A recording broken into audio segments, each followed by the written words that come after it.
Tilly Tots. What's going on, Tilly Tots? I haven't talked to you in a minute. Splinterlands couldn't get me to buy Kitty and Untamed cards. Splinterforge did though. Wow. Okay, see, I want to talk about this a little more.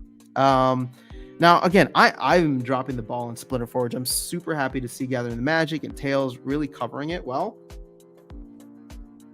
But what's interesting to me is, in talking to Tails, or like in his videos, he's out there like renting cards to get on the leaderboards. And now Tilly Tots are talking about buying cards to get on the leaderboards, right? Or to play Splinterforge. So this makes me so incredibly bullish. I've been thinking about doing a video specifically on this because it's like, well, Splinterforge is a completely separate project, right?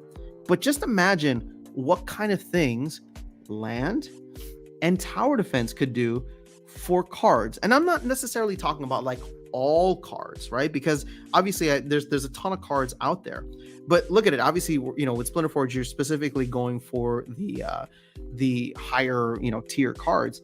But imagine, I don't know, imagine like in tower defense, like if you have a death kind of element tower, death splinter tower, and it's just like, a death card with something, if you put this rarity death card, maybe a common or epic or even legendary with like range ability, you get this kind of boost. And it's just like, oh well, there's only a limited amount of like cards at the legendary level that have that kind of boost. That could like pump up the price for that, not in a major way initially, but all I'm saying is like these little things all around the bend are going to start to add up over time.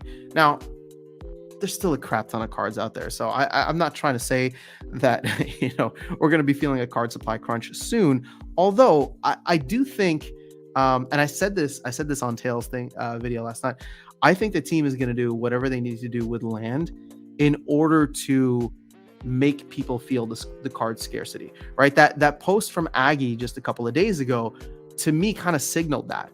At this point, it's just like the team is going to switch whatever levers, press all the buttons that they have available to them that will,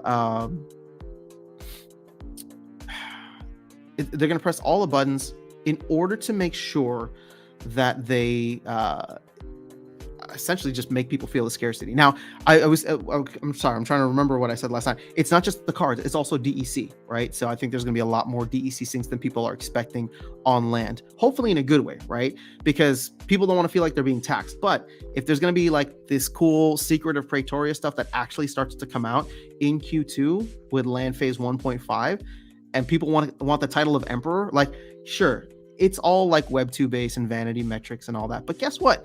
People paid a ton of money, right? People paid a ton of money to have a summoner made of their likeness or to have a coach made in GLX, right?